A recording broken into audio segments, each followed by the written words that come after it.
Alrighty, we all set? All right, so welcome back, everybody. This is a conversation that everybody in this room can relate to. So why do I say that? Because everybody eats. Am I right or am I right? Right. So this is going to be very interesting for all of us. While we're talking about food waste and composting, just kind of want to lay a little bit of groundwork before we get fully into the conversation itself. And we've got some amazing panelists here, with us today.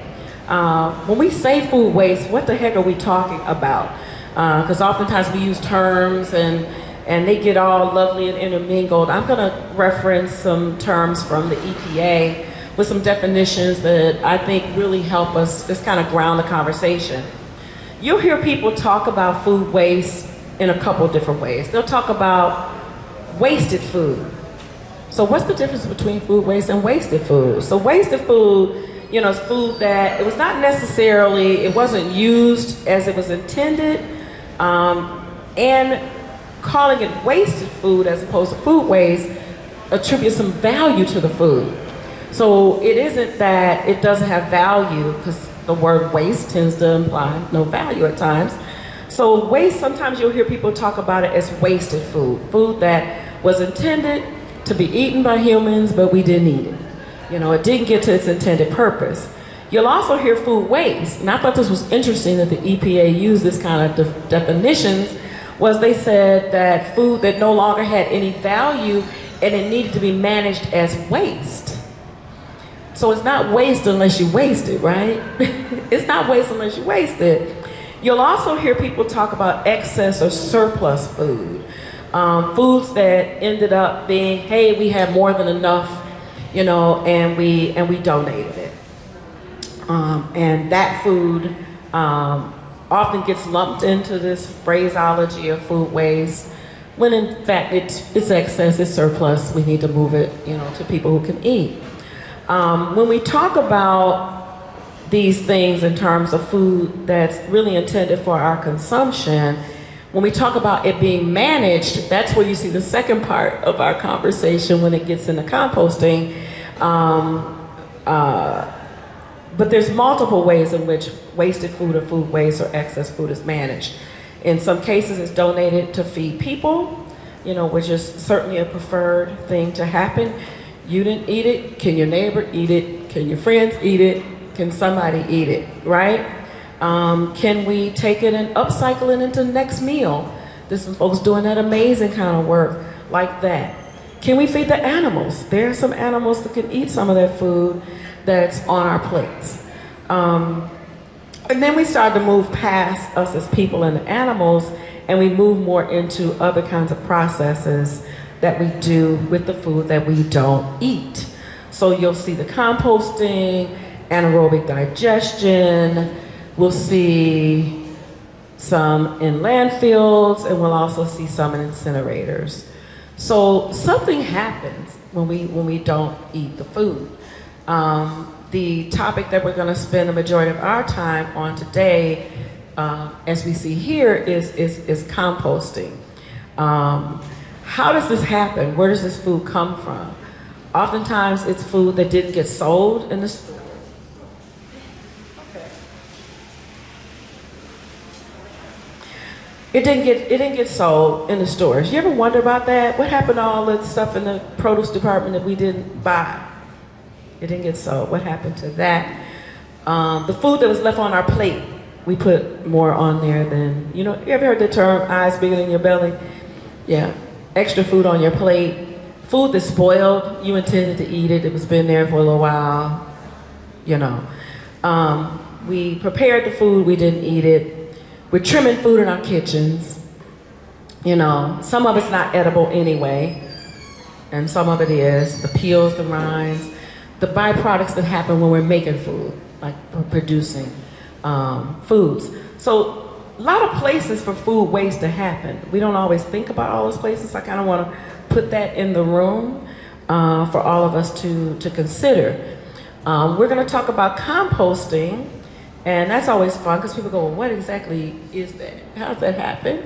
And I'm just gonna do the simple version. You know, it's we take one thing, it's like being in your kitchen. You have recipes. We got greens and browns and air and water. And we mix those together in an appropriate way, and a key word appropriate, because compost does not just happen, contrary to what some people believe. And it decomposes in a controlled, managed way to create this lovely, rich soil amendment that we can use to enhance and improve the quality of our soils to grow all that food we were talking about earlier, right? So today we have a panel of folks here prepared to talk about food waste and composting. And I just kind of want to start the conversation out with understanding where we are and why is this important, you know. So I'm going to direct the first question to Nicole, and we're actually going to have a lovely conversation where all of our panelists get to share perspectives from their various different ways of working, and because there's a great diversity here in our panel. But I'm going to have Nicole start us out by talking about how much food waste are we actually producing. We're here in Michigan. Why does it even matter that we know that? And how is it really impacting us? You know, we look at food waste in Michigan. Tell us a little bit about that. Yeah, sure, Renee. Good morning, everyone. So yeah, I have Resource Recycling Systems, or RRS, is working with Eagle on the next cycle program, and I can talk about that a little bit later. But through that program, we have developed a gap analysis, and we're in the process of updating that this year. So the data that I talk about, to answer your question, is actually from the gap analysis that we conducted 2 years ago, 2021, using 2019 data. So I'm just going to put that out there. You know, some facts that I'd like to share with you is that in Michigan, talk a little bit more about Detroit as well, but in Michigan, we dispose of 8 million tons in our landfill each year. And about 38% is organics. So that's food waste, wood waste, for the most part, some yard waste, although we do have a yard waste ban in place. And we have the potential to recover, you know, roughly 25% of that 38% and send it to composting. Another roughly 5-6% we can send to animal feed. We can compost in our backyards, alternative management processes. And then another, 1-3% we can go toward food donation, food rescue, food donation. And so we have a lot of opportunity in front of us here. In Detroit, we waste about 550,000 tons, and about a little bit less than statewide is organics. About 25% is organics, and it's about split half and half food waste, food waste, and so a lot of opportunity in Detroit as well. In Michigan, we have a goal overall to recycle 45% of our resources that are currently going to landfill. So, and like I said, about 38% is organics. If we are able to achieve that goal, How about when we achieve that goal? When we achieve that goal, we're getting closer, we're inching closer and closer every year, and I'm sure Devin has some numbers to share with us, that we can see a reduction in, we can see a growth in jobs in Michigan, something like 50,000 new jobs associated with recycling and composting when we achieve that 45% recycling rate. So huge impact in Michigan. Similarly in Detroit, if we break that down. And then also in terms of climate, we can save greenhouse gas emissions as well. I don't have the number off the top of my head, but the big impact to the climate as well by recycling compost. Yeah, that's excellent, and I just want to highlight and thank Nicole for that. Detroit being the largest city in the state, we have the greatest opportunity to impact that 45%. We have more eaters in our city who live here. We have people who work, play, worship, hang out, vacation and things here. So we really do have great opportunity here to provide the leadership and impact, on that state goal of 45%. What I'd like to do is I want to ask a question and have each of you talk about this from your perspectives. And the question is, and I'd like you all to be thinking about this too, because maybe you have some answers when we get toward the end of the conversation, is what can we do to be responsibly and sustainably managing? What can we do to be responsibly and sustainably managing food waste and eliminating the negative impacts that it has on us, the people, and also the planet which we live on? And I'd just like each of you to take a few minutes from your perspective, from a standpoint of energy. Dave, would you talk with us first a little bit about, how do you produce energy from the food waste? Tell people a little bit about who you are, what you do, and what influences decisions for food waste to land, in your body of work, if you would go first. Yeah, thank you for that question, and thanks Ivana and Eastern Market. This is a great venue. I've never been here before, so thank you. At WM, obviously this is a forum that historically we would not have been real active in. As a company, we recognize sustainability and the value of the impact that we can bring to sustainability in all of our communities. We've got three overarching goals. One is that we want all material to be repurposed, whatever that purpose may be. What's its highest and best use? The second thing is we want all energy to be renewable.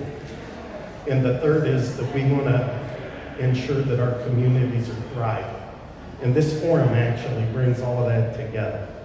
So to your question around energy, greenhouse gases, these all tie together obviously with landfills, with composting, and with food waste. We participate in all management perspectives of food waste. We operate compost, we partner with compost, we also landfill.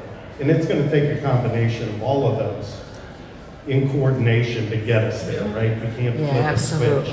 So I think one of the big things is to recognize that we all have the same overarching goal, right? Our goal is to create a better place for a sustainable model. And to do that, we're going to have to operate many options for folks because we need to meet them where they are. It's not always economical for folks to compost in a commercial way. And I know you have a lot of experience, and I'm quite honestly, I'm here to learn. When you get into some of the communities and the things that are done, they're very creative, and that's not a space that is a large company we're in very often. So I'm here to learn. But what we do in the landfill, we take the waste, obviously, and a large percentage is food waste. Right. That material decomposes rapidly in a landfill, creates methane gas. Our landfills collect that gas, and we use that energy for renewable energy. In many cases, it goes right back into the system, either as electricity or as natural gas that you would use in your home. That structure is in place. It's highly regulated. the technology's evolving. We're able to monitor greenhouse gases at landfills and at all facilities, quite honestly, compost facilities. They have imaging now to be able to do that. So we're very mindful and very aggressive. And our company's actually going to invest $2.2 billion over the next 4 years in renewable energy and in our recycling infrastructure. We're actually making a large investment in the state-of-the-art recycling facility right here in Detroit. That project is underway and will be operational in the next few years. So the key, I think, to all of this discussion is, like you started with, right? We all eat, we all make food waste, and we need to find the highest and best use for that material. Yeah. I'm a farmer. I grew up on a farm, and I'm interested in hearing the application of food and food waste and sustainability in an urban environment compared to where I grew up, right? Because we have lots of insecurities in Appalachia where I grew up. They're just different. Right. We have space. We raised our own food and animals, but we have lots of other insecurities around internet, access to public health, and that sort of thing. So this is interesting for me. It's a different environment, same application. So Okay. I thank you for that question, and I could go on forever. I've been 30 years as an environmental engineer in the waste industry, and I've seen it evolve, and it's continuing to evolve. Yeah. And it's just exciting. I'm just here to learn. I'll be quiet and listen. Well, actually, I was really glad you talked a bit about the evolution, and we're going to come back to that. And it was important that we know that there's a diversity of options, right? This is not a one-size-fit-all thing or a one way forward. It's going to take a combination of things, leveraging existing investments, evolving investments, expanding, innovation. The one thing that's absolutely certain is going to be change, and everybody's changing. Nobody's going to be able to stay exactly as they are in any of this. You know, either that or you're going to go the way of the dinosaurs if you do, right? You're just not going to exist for long because the change is necessary. So we'll hear more about the evolution of WM, because I think most of us think of it primarily as the big trucks, and that's what we know. We know the dumpster and the truck, and we know, some of us know a little bit about a way, like where the trucks go and what happens, right? But a lot of things have evolved, and so talking to us a little bit more about the energy and those things too. So I'd like to ask Michelle to share with us a little bit about, so Michelle's a third generation farmer. Fourth generation, I don't know why I thought it was third. Fourth generation farmer and farmer composter. So Michelle, talk to us a little bit about where we compost and how we compost. So when we think about, and you've heard, as we talked in earlier conversations, our household levels, where we are, what happens in community, what happens in industry, you know, so when it becomes enterprise and there's other people doing things.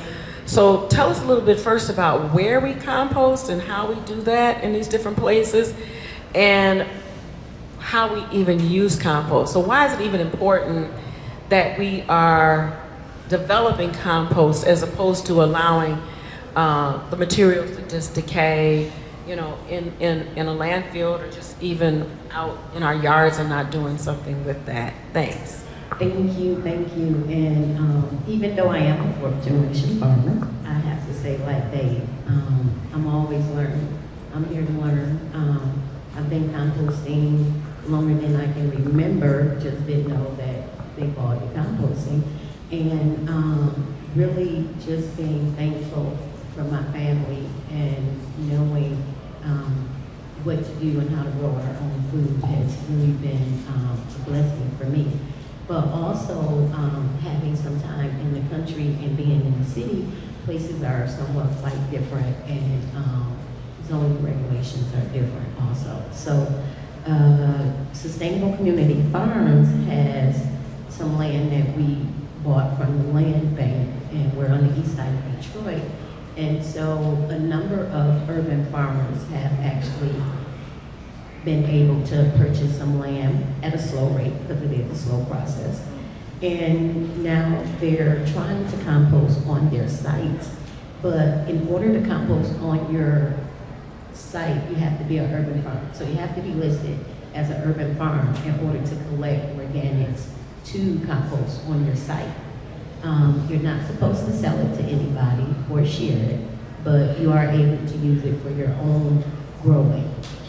We had an urban ag ordinance back in 2013, and some of that is being looked at again with the help of Detroitisit and BC. So there might be some other folks, organizations I didn't quite mention, but I think a number of folks are working on it now, but also our city council folks.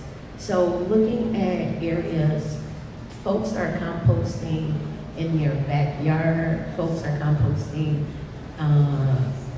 in their lots next door to them, folks are composting as groups, you know, community groups. They share a space where they bring their scraps, what are called food scraps.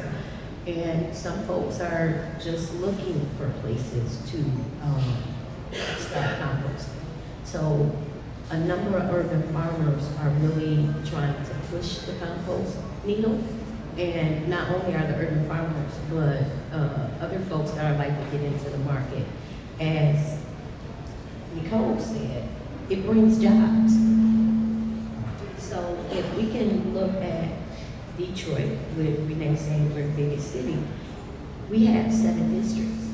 So if we can put 1 or 2 urban farms in every district and have those urban farms to recycle and compost, or maybe even be recycle and compost drop sites, we can actually put a dent in some of that food that's actually going to the landfill.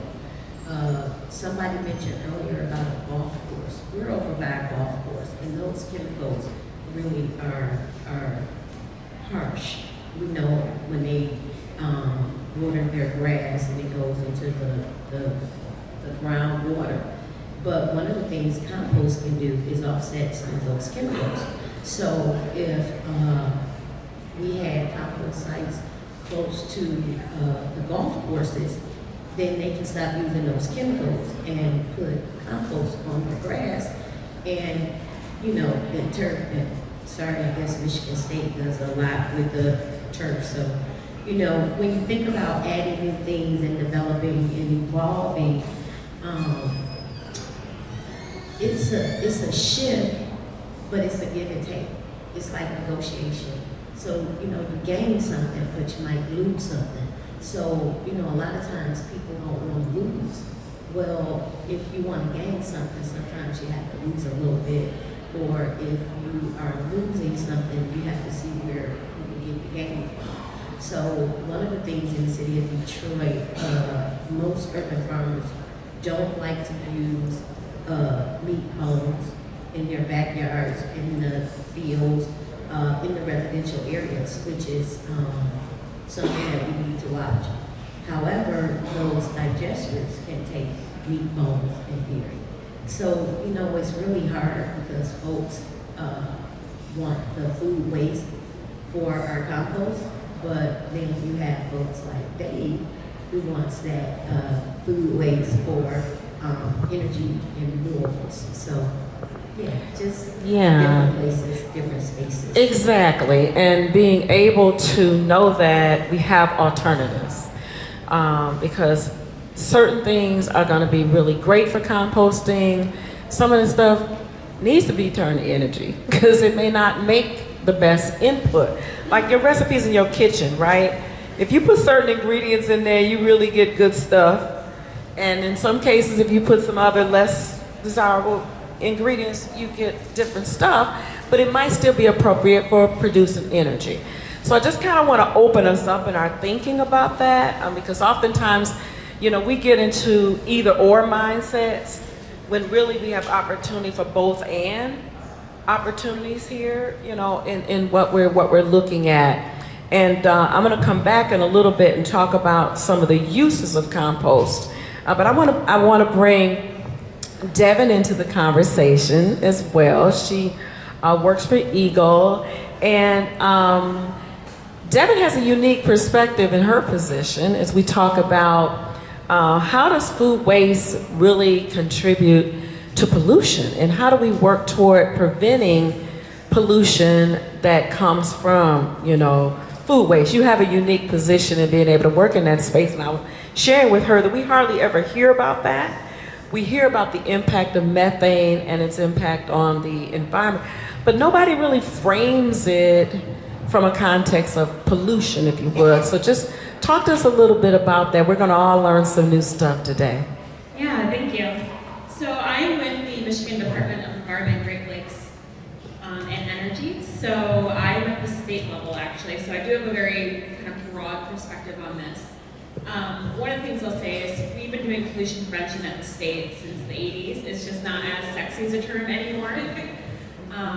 So this has been a priority of ours for years, but since the climate plan has come out, it's been once again at the forefront. My group was lucky enough to make the recommendations for food waste and materials management to actually get that into the plan, because we know that's a huge contributor. So we were excited to see that move forward, because even historically, the focus wasn't on materials, it was always on energy and transportation. So from the state's perspective, one of the big sides that we always look at is it's great to have these end uses of products, but you really want to look at the forefront and the waste side of it to begin with. So what's contributing to actually overproducing or not using all the food that you have? So that's why we're looking at the pollution prevention side of it, to see if there's any way that we are being wasteful, that we can fix a practice or a procedure to really make sure that we're not having to deal with that waste in the very end to begin with. So one of the things we are currently doing at the state is we have a grant with the Michigan Sustainable Business Forum, who is doing a food waste roadmap for us. And really what that is looking at is trying to bring together different stakeholder groups. So on this group we have the grocers, farmers and ag, transportation, and the producers and manufacturers of food. We're really looking at that high-end level of food and not the consumers. And the first thing they're looking at is if there's any policy barriers that are happening to them, if they have found a way that will really kind of transform their industry and prevent any food loss and food waste. See if there's any barriers there at the state level. I'm sure they will identify some more local barriers as well too, but really looking at things that we can push forward as a department. The second part of that they'll be looking at is obstacles that we can tackle with funding. So we have the Community Pollution Prevention Grant Program, and every single year we get to change that topic to what is best fit for our communities, as long as it's waste focused. So the past 2 years we've been focusing on food waste. That's where this roadmap is coming from. And we're hoping that the recommendations they provide us with will give us programming to push the agenda a little further. So right now they're identifying barriers, what they can use funding for to help with that. And we're going to be developing programming and a grant program around that as well. One of the big things I want to bring into sight too that we've already been learning from this roadmap, so they're doing interviews with all these different stakeholder groups. And I just really want to stress the importance of communication between industries. It's so easy for us to say on different levels, oh, just even with putting your food waste to feeding animals. We all say, oh, that's easy. We already know that spent grain can go to animals for food feed. But that's not always the right solution. When you talk to like fast industries, that might not be what their animals need for nutrients. So we're just kind of pushing the shell elsewhere, when we all really need to deal with these problems together and figure out the best solution, instead of just shifting the focus to anyone else. So I think the biggest thing we're trying to do at state, we're a high-level group, we're looking at the high-level issues and making sure that we are helping make that end of life the best use possible. That's great. I definitely appreciate that perspective. You know, when you think about nobody really is in favor of pollution. But again, if we don't know how to trace something all the way back to the very beginning, and you made a really good point about all of us paying attention, not just in the lane where you are or only where the handoff happens, right? A lot of times we just pushing it down the road and that person gets it and it's kind of like, well, if I had been in the conversation sooner, you know, considerations would have been given, possibly, right? Back to those conversations again. I'm a big advocate and a believer that one of the biggest elements of change is conversation. One of the biggest opportunities to facilitate change is conversation. So before I go into another level of questions, one of the things I do want to talk about, and I want to ask Nicole to share a little bit with us.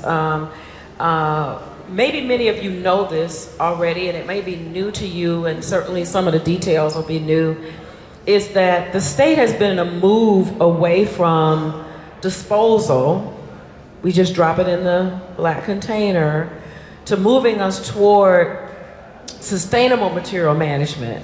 High-tech, sexy words just for better next use than trash or waste, right?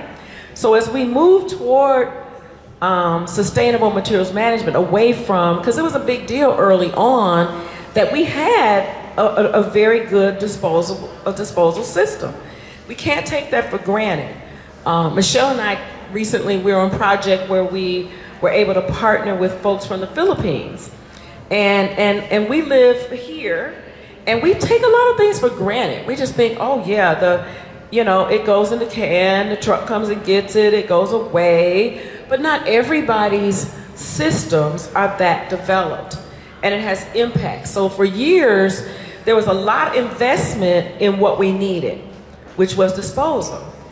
We're in a different era now. We need to use these materials over and over and over and over again until they have no other use. And that's when they become waste. The only time something becomes waste is when it's no longer a resource, right? Can we all agree on that? Is that something everybody can agree with? Be a resource as many times as you can before you become waste, right? So one of the things that we had to do in the state was change. Remember earlier, I said that policy undergirds change. So Nicole, tell us a little bit about where we've gone in our state with Part 115, which was major landmark legislation. It took a lot of years to get here. And what does that mean for us when we talk about dealing with food waste, in Michigan? And I'm going to take another loop back to the rest of our panel to jump in on this, if you would. Yeah, sure. So you've mentioned Part 115, and so earlier this year, late last year, earlier this year, it was an 8-part bill that got passed after probably 15 years in the making to modernize our solid waste rules in Michigan. And one of those 8 parts was solely around organics. We haven't had anything like this for organics to support the industry, to provide a little more oversight of what's happening in the state since 1994, when the yard waste landfill ban to landfill went into place. Okay, so it's been many, many years. So this is a huge advancement here for Michigan, and goes along with the goal of 45% recycling.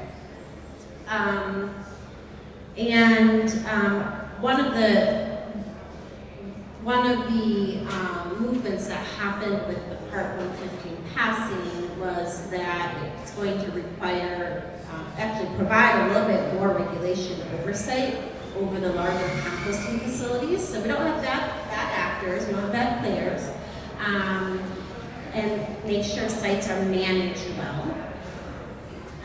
And then also requires counties, each county in Michigan has to create a, what we used to call, what Renee was touching on, waste management plan for the county that includes citing of all the different recycling and landfills and that sort of thing. And so we're switching now, those are now called materials management plans, and compost sites need to be cited. They need to be part of this long-term plan, 5, 10-year, 15-year plan for the county. So that's really going to push local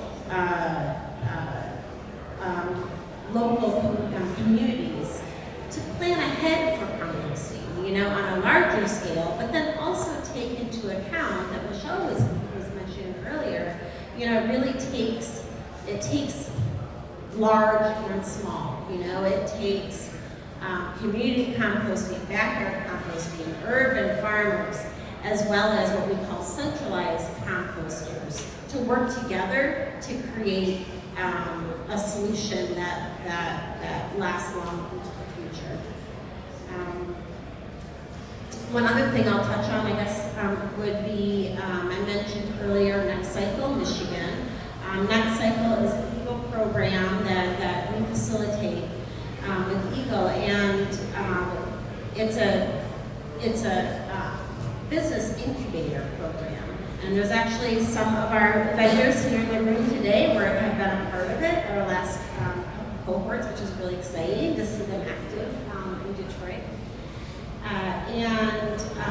What it does is it creates a pathway for either startups or companies that need a little bit of assistance in terms of technical assistance, networking, looking for private or public funding. And so we're able to bring these all these businesses together and provide them with resources that are needed to build their organization with the goal of creating sort of a circular economy in Michigan for recycling and composting, which is really exciting. We're on our 4th year now, and a couple more years left of funding for this program, so please come talk to me today if you have questions. One of the tracks, what we call challenge tracks in Next Cycle, is called FLOWS. It stands for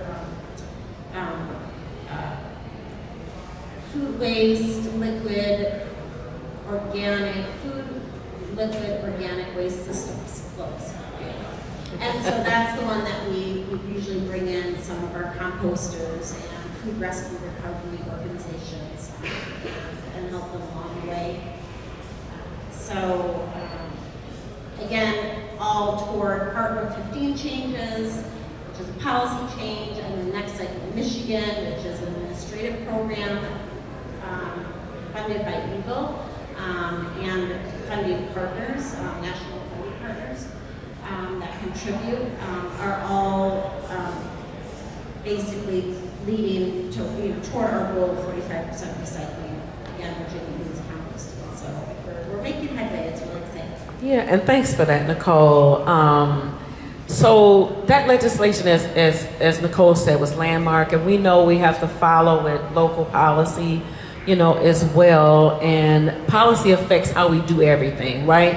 So I'd love to hear from both you, Michelle and Dave, just a bit about, as we think about these policy changes and you look at the work that you do, both in producing energy as well as composting, what do we really need to understand as everyday people as it relates to these policy changes and how it shows up, in terms of our daily lives and the kinds of things that happen out of the kind of work, that you're both doing?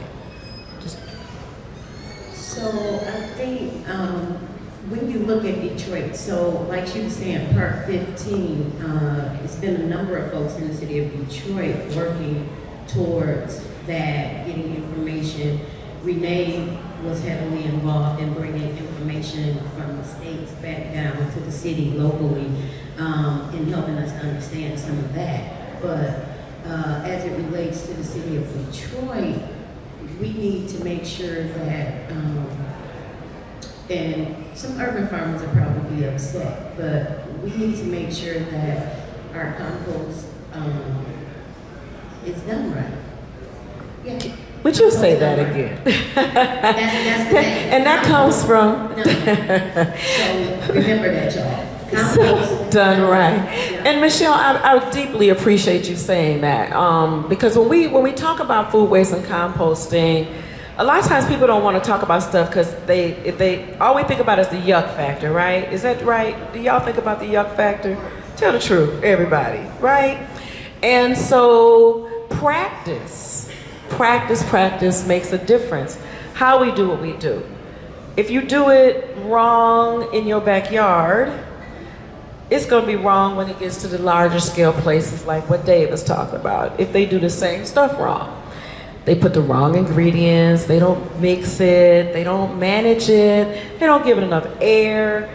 It's going to do all the same bad whatabouts from my backyard all the way to that landfill that has a compost operation on it, right? So you bring a good point up around practice. So all of us learning how to do these things, well, really matter. So I want to ask you all to tie a couple things together for our audience, okay, for our participants here today. What is the connection? Because we hear everybody talking about different things. What's the connection between food waste and sustainability and circular economy? What does that even mean to everyday people? If you hear those terms, you're sitting here like, I don't know what the heck they're talking about.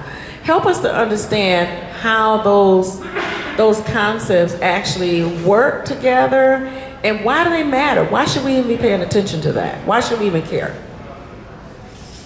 Anybody? So I think we should care because it's a resource. But what we also have to do is help people to understand how to look at what they're buying before they actually buy it. So a lot of times, people, when you go buy a TV, you don't think about how long you're going to have the TV, where you're going to put it when it's finished, where does it go when you try to take it somewhere, e-waste, and the same thing with food. We also know that our food has gotten higher as far as price, and it's not as healthy as it used to be. So when you look at some of those things, people need to understand the waste before it's actually wasted. And like you said, it's not waste until we waste it. Right. But thinking on the front end, where is this going to end up before you even purchase it? Right. And a number of us, I'm quite sure it's the folks in the room, maybe 3 or 4, that really looks at that, but also even in purchasing, making sure that what you're purchasing was maybe made from some recycled material. Maybe it was. There's the sustainability connection. And that's the sustainability part, because somebody said something about something being used over and over, having more than one usage. We have to get to a world where things are used more than a single time. We don't have the time to try to think about those single use. We have to make those uses now. Like you mentioned, the Philippines, the folks in the Philippines utilize everything more than one, except for the single-use plastic, but they try to do stuff. I'm looking at that box over there. It reminds me of signs that were made from wasted material in the Philippines. They use cloves to grow things in the compost. They use pipes in the ground with holes in the bottom of it, stick it down, and they stick the food waste inside. So, they're ahead of us with the reuse, and we need to catch up. And so we need to catch up to a lot of other states too, but I won't put us under that microscope. But we got a lot of cool stuff going on too, though. So and there's learning everywhere, because it really was cool to see low-tech ways, because a lot of times people think being a part of the solution is outside of your reach. I can't do this, I don't have that. And so that project actually brought us into some really low-tech solutions that everybody, could actually be involved in. Talk to us a little bit, how do we educate and how do we engage everybody? Because again, I just want to see a show of hands. Does everybody eat? Everybody. Yeah, just everybody in here. How do we engage everybody in this holistic approach, right? So we know if it's a resource, we want to be conscious along the way. We also want to get things into next best uses. So if I'm an everyday person, what do? How do I leave this room different, better equipped? Give them one of your tips. You know, one of those things that you've learned along the way, something you've seen, something you might even be dreaming about, haven't seen it happen yet. It would be great to plant some seeds. You never know who's in the room. You know, visionary dreamer doer would grab an idea and go on with it. Just how do we educate and engage everyone else in this vitally important thing? Because the last thing I want to say is that this is not a Detroit thing. This is not a Michigan thing. This is a global thing. Everybody. I remember when I first started looking in food waste and composting, if you Googled it, you were lucky if it was on page 10. Now it's in your face. There's nowhere you can go without it being talked about and considered, right? It's that serious, you know, around the world. It is that serious. So how do we get every day, help everybody in here walk away with something that they could do, you know, today, even before they leave this room? What kinds of things could they be thinking about and doing to be a part of this? Yeah, I can chime in first. So echoing what Michelle said, look at your own practices, seeing how your grocery list is stacking up and if things are going bad in the fridge, and making sure you're making adjustments to your purchasing style is huge. Get involved at the local level. There's a lot of things happening in the city of Detroit, especially around food waste and composting. So reach out to your neighbors, reach out to city officials, reach out. There's a lot of organizations doing work. So get involved. Even if you just talk to one person, I'm guaranteed to have the connections. And then if you want to even have a greater impact, talk to your state legislators and representatives. City That's huge. Legislators. Yes. Please do that. That is huge. That does the policy that drives all the change. So I have an excellent one. As you guys can see, I am actually the co-chair with the Detroit Green Task Force, the Organic Recycling Committee. So we meet the third Wednesday every other month, and if you guys can join us to help move this needle in the city of Detroit, it would be greatly appreciated. So right now, what we're trying to do is really focus on zero waste throughout the city and where some of our compost sites and drop-off sites can actually be planted. And the reason we are doing every other month is because we would like to do more outreach, because that's what's needed right now in the city of Detroit. So, yeah, join us. You can go to the Detroit Green Task Force website. And we're also really, the whole Detroit Green Task Force works, the different committees, works to actually push the sustainability agenda for the city of Detroit. So if you're interested in any of those other committees, they're also there and the information is there. So that's one thing you can do, is join up on one of those Green Task Force committees. I guess I would just leave you with, do what you can where you can, right? We've all got a part to play, and I think often we all want to run to our corner and pick a winner or a loser in all the discussions. And that's kind of the easy way out. I think you got to realize that we all have the same end goal. We all want a better planet. We want a sustainable tomorrow. We want our kids to grow up in a great environment. So do what you can where you can and engage everybody. Don't think because they're out of your circle or it's a different forum that you don't have a lot of commonality on the issues. Because we established early on here, we're all here for the same reason, right? We want a sustainable tomorrow. We all have different paths to get there. We each play a part. And just do what you can where you can. It starts at home with your family, good decisions, good practices, communicate, talk, and represent when you have an opportunity, whether it's at council, at an EGLE meeting, as WM. We engage the community often, and there's many public forums and processes. Some are regulatorily driven. They're not all fun, right? There's folks that disagree with us on some approaches, right? The key is have the conversation. There's a lot to talk about, because at the end of the day, we all have more in common than we think, and I think our solutions have more in common than we think. So just get engaged. Thank you. Okay, boy, I don't know what else to add. I guess I agree with everything that Devin, Michelle, and Dave have said. I would have said the same thing. I would say be open to learning, continuing to learn.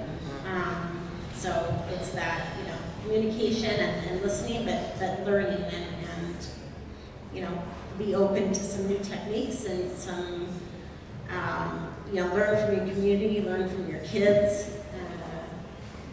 And that's, I guess, the last. Okay. And I'm just going to put icing on the cake because they built a really beautiful cake as part of the why. Why do we do this? We need good soils. We need good soils for a lot of reasons, which is why we harvest and reclaim food waste, and we produce compost with it, and some produce energy with it as well. We need good soil. We need good soil to grow our food in. We need good soils to manage the stormwater. Have any of y'all noticed the intensity of the storms lately? And the frequency at which they're coming? And the trouble that our soil has in infiltrating? So it ends up in lots of people's basements, which is not an ideal location for stormwater. So we need good soils. We need good soils to plant these trees, all these lovely trees, our tree canopy, which is going to help cool our city. So you've also noticed that it gets hotter, and it gets hotter faster. We have more 90-degree days, have you noticed? Yeah, and it's going to continue until we turn this corner, right? So we need good soils to plant these trees, to address these heat islands that are coming because our climate is a little out of balance. We need good soils for all of our landscapes. We're developing new stuff, new things, and we need that soil to be able to hold those things. And we also tearing down a bunch of stuff too, old stuff that we don't need, but so we need solid backfields. Because nobody wants to go to something and the last person left it, kind of in an unideal state. So we need good soils for a lot of reasons for our benefits. There's city solutions and their community solutions. So just invite you to, as you've heard from all of us, there's multiple ways to get in this, multiple ways to play a part. Just, feel free. You guys gonna be around? They're gonna be around. We're gonna all be around. Chat with us about, a pathway in. Something, about your life is gonna excite you about this. My most excitement comes from a little girl named Kylie. She's 4. And she loves to cook. And it's like, well, what's it gonna look like in 2030? We use these lovely numbers. When she's 11, what the heck is gonna be going on? My grandson will be 24, he's talking about having kids. I'm like, where, when, what? And so what's it gonna look like, right? So the decisions that we're making today, the decisions you make in this room, you might have noticed there's options in terms of where you put the things you don't eat. So you can start right here today. So if I can jump in, it's really about educating ourselves also and being curious. Curious enough, like I said at the beginning of the panel, I'm an advocate of and a person that is desiring to know more about food waste and composting, but until we really started talking, didn't know where to begin. So I'm sure a lot of people in this room are probably in a similar position. So I certainly welcome those conversations that we educate ourselves on being smart and smarter about our food waste. So is there a question in the audience? We've got about a minute. Would you like to pose a question, please? Yes, please. Good morning, panel. Thank you for being here. My name is Rob Harper. This is very exciting. Dave, this is a question to you. Can you share with us how, well, first and foremost, what you're doing in the future with waste management is greatly appreciated. How are you extrapolating the methane out of the landfills? How do you store it? And can you give us an idea of what percentage of methane you're able to capture before it gets into the atmosphere? Thank you. There's a lot there. I would tell you that from a design perspective, our landfills, they are required to maintain a cap, okay? Whether it's plastic or soil. Short term, it's typically soil. And then there's a plastic cap goes on above the soil. So essentially you seal off the gases.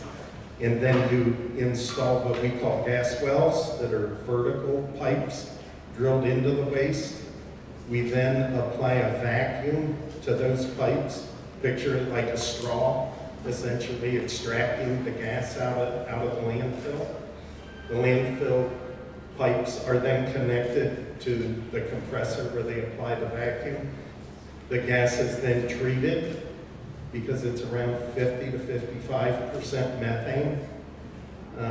It's cleaned up and then typically is compressed and sent into the pipeline with the same characteristics as natural gas. It's methane. So that's the practice in general, right? The applicability, the design, it varies by location and by need, by size. There's a lot of science that goes into it, and our company and most large companies have an entire infrastructure built around managing the gas at each landfill. There's a hierarchy all the way to the top of our organization that specializes in landfill gas collection.